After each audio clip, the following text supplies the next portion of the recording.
You ask Tiger to solve. This deals with linear equations with one unknown. The final result is x equals -8. Let's solve it step by step. Simplify the expression.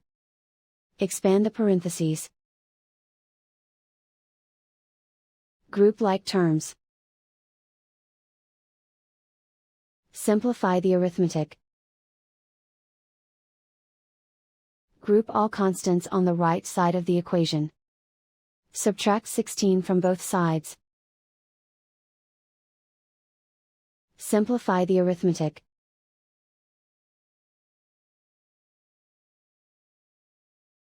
Isolate the x. Divide both sides by 2. Simplify the fraction.